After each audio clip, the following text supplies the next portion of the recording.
Hi, I'm David Miller, here with the last in a series of mini-lectures on Philip Pullman's novel, The Golden Compass.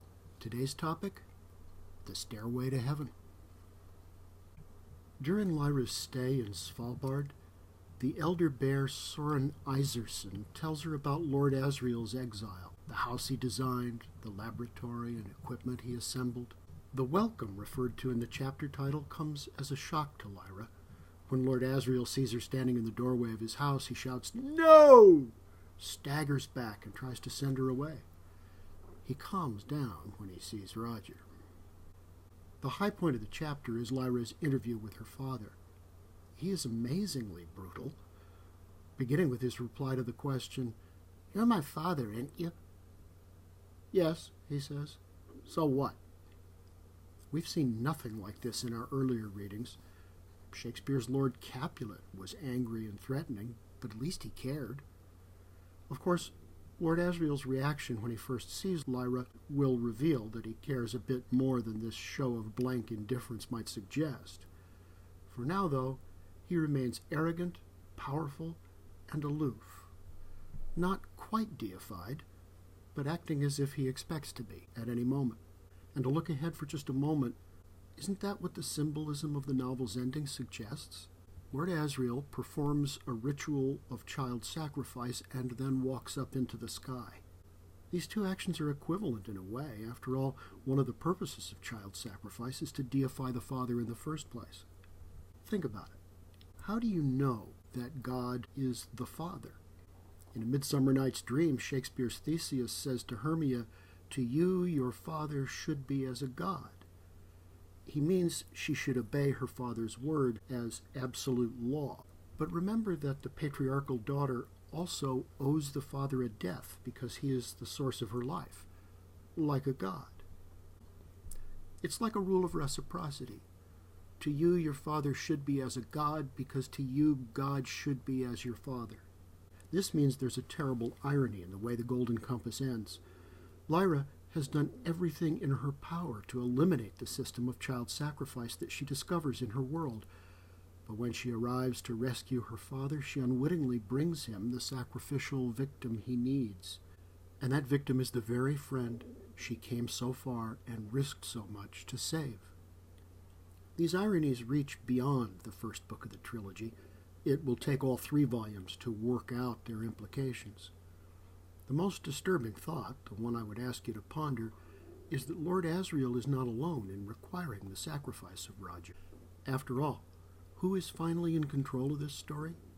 Who has ensured that Roger will be rescued from one form of sacrifice at Bolvangar, only to be handed over to another here at Svalbard?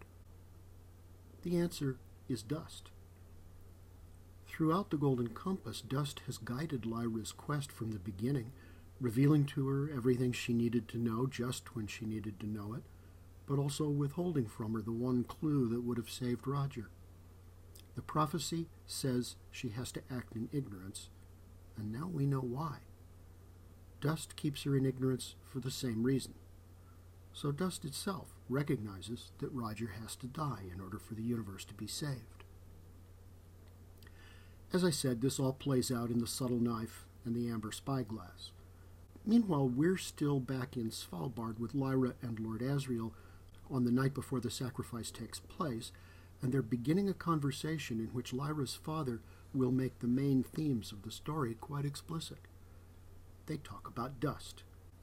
Lyra demands to know what dust is, and her father gives her first a scientific explanation.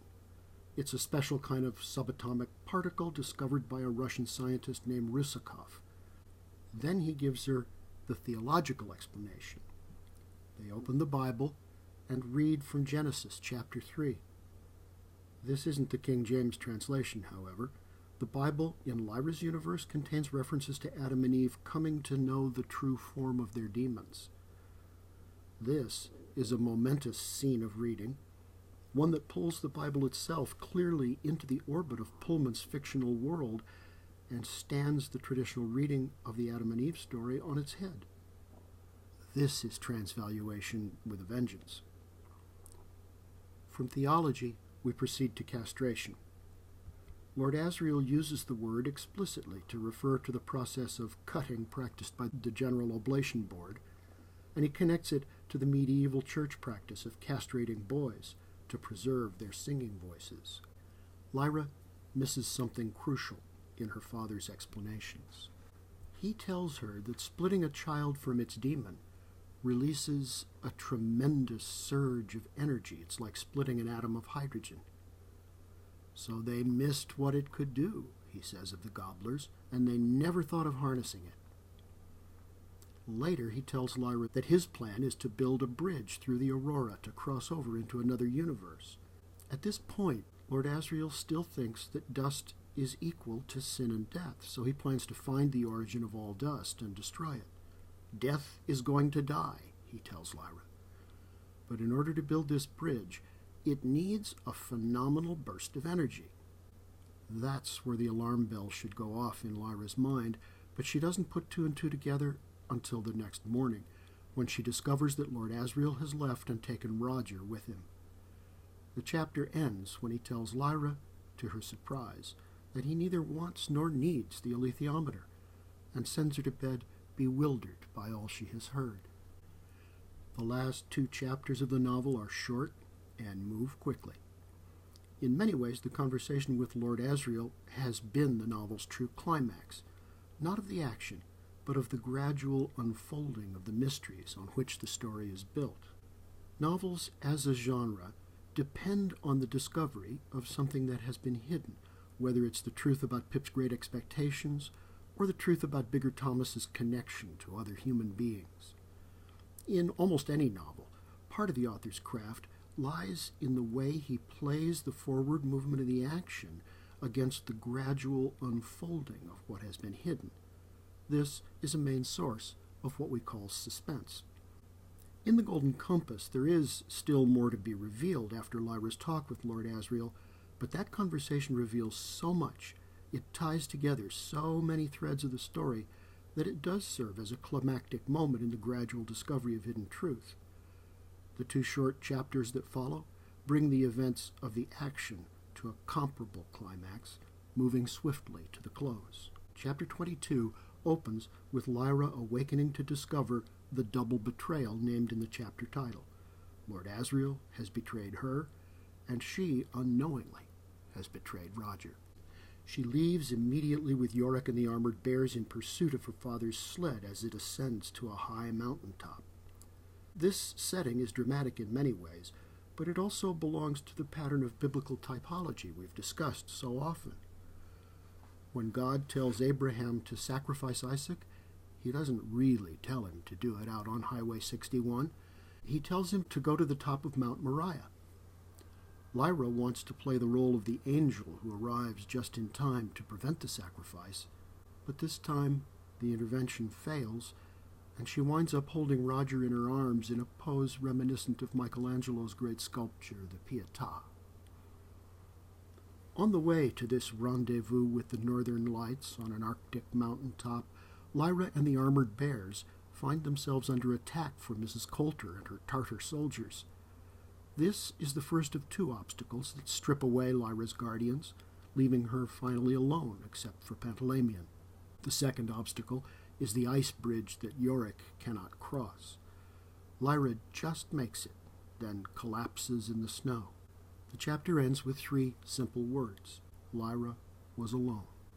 In terms of biblical typology, this prepares us for Lyra's version of the Garden of Gethsemane, where Christ experienced his moment of doubt and fear.